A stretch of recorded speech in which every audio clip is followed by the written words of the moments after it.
The year 1533 would plunge young Ivan into instant danger. His father, Vasily III, the Grand Duke of Moscow, died, leaving a power vacuum in Russia. There were many that despised Ivan, the heir to the throne, as he was the firstborn of Vasily's second wife.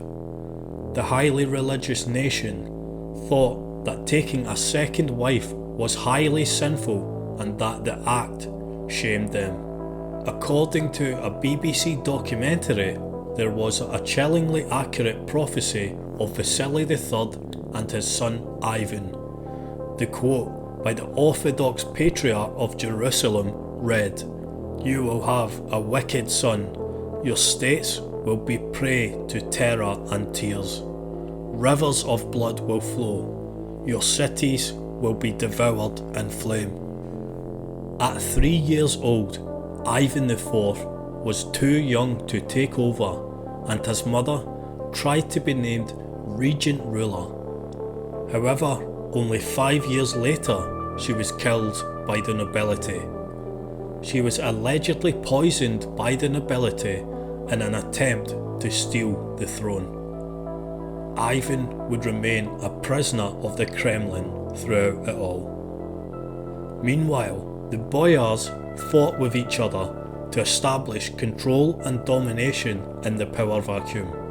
The young Ivan even saw Russia's high priest, the Metropolitan, beaten to death in front of him. From this young age, he grew paranoid with the threat of death seemingly surrounding him. His survival drove an irrational belief that God had saved him. He became obsessed with Christianity and worshipped God with self-harming practices such as banging his head on the floor. He did this so much throughout his life he developed a callus. In recent years, a damaged prefrontal cortex has been linked to aggression and lack of impulse control and empathy. Perhaps this headbanging is a clue to what would become of him. Despite being a firm practitioner of faith, he was also a sadist. He displayed one of the dark triages of psychopathy by harming animals. Cats, bears, dogs were all thrown off tall buildings for his amusement. He was also known to tear birds' feathers off and cut them open. All this while, he had grown a deep-rooted resentment towards the nobility. At the age of 13, Ivan would get his revenge for his mother's death. He invited the local elites to a banquet, and whilst at dinner, ordered the execution of their supposed leader, Andrei Shevitsky. He accused them of treachery and conspiring to take the throne. Shevitsky was fed alive to hunting dogs in the courtyard, who savagely ripped him apart. At this point, Ivan realised the controlling power of fear and began a terrifying rule when he turned 16. In 1547, he declared himself Tsar of all Russia. With the country united, he began to conquer others in the name of Christianity. He took over the Islamic city of Kazan in 1552, which opened new trade routes with other countries. He absorbed the lands of Kazan and Astrakhan into his empire. The cathedrals of St. Basil the Blessed were erected to commemorate Ivan's accomplishments. This is now universally known as a great symbol of Russia and an architectural masterpiece. From there, he took a wife in a national virgin contest. He would choose Anastasia Romanov. By all counts, it was a happy marriage, and she helped keep his violent urges in check. Love has a way of softening people. She bore him a child and heir to the throne in 1554. His name was Tsarevich Ivan Ivanovich. However, in 1560, deluded again, Ivan believed it was a sign from God when a number of random fires ravaged his city. He reformed the state, the church and the army, taking power from the nobility. However, in that year, a broken heart would plunge the country into sadistic torment when his wife died in suspicious circumstances.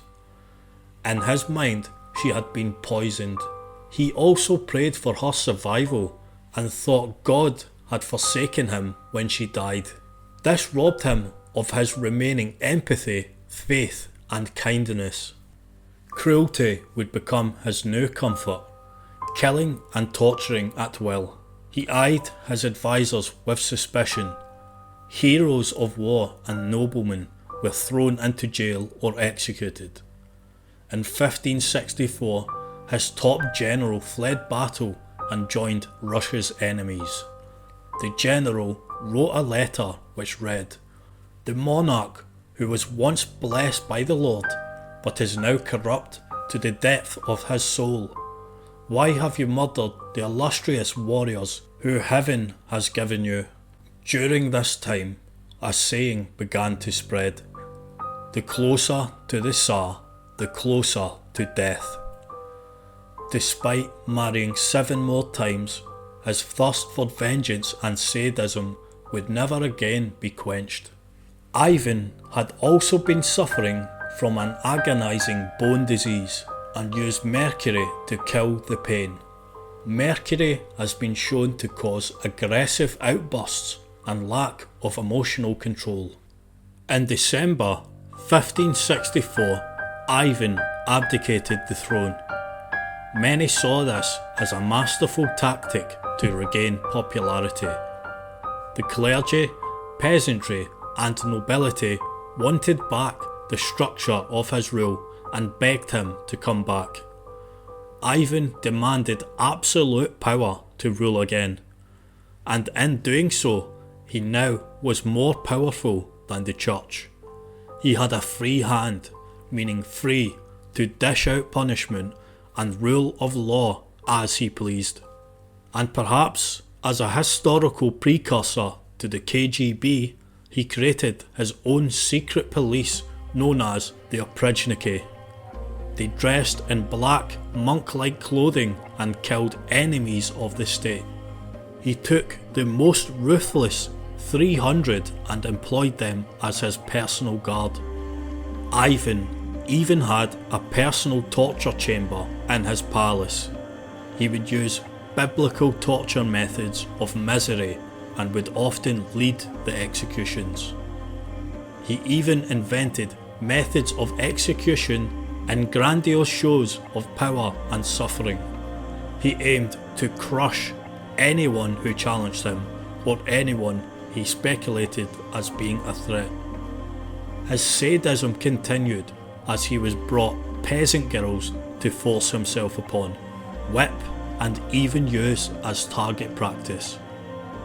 However, the upper class were not immune. An estimated 10,000 would die by his secret terror force. He would steal land from them and force their removal. Ivan heard rumours that a Russian town named Nokura was planning a rebellion. He destroyed the town and oversaw the torture of 15,000 people, men, women and children. Some were boiled in large pots and others were fried alive in giant frying pans. Others were tied to sleds and driven into freezing cold water. Mass trials also began in Moscow. Executions were carried out in the Red Square. 17 gallows were erected, as well as a huge cauldron. 300 people were executed in a single day, including prominent members of the army. In 1571, the Tatars wreaked revenge, sacking Moscow, burning it to the ground. Over 60,000 died in just a single day. In 1581, Ivan even destroyed his own son and heir in a fit of anger, striking him in the skull with an iron staff. Ivan disapproved of his son's wife, such as her dress sense and behaviour. Following an argument, an altercation led to bloodshed. He destroyed his bloodline in a furious rage. In the end, he tried to repent for his sins, giving away vast sums of money to families he had wronged and churches. He tried to buy his way into heaven by having himself christened as a monk. At 54, he would collapse and die whilst playing chess in 1584, largely free of punishment. Perhaps he will repent for his crimes, if any such afterlife exists.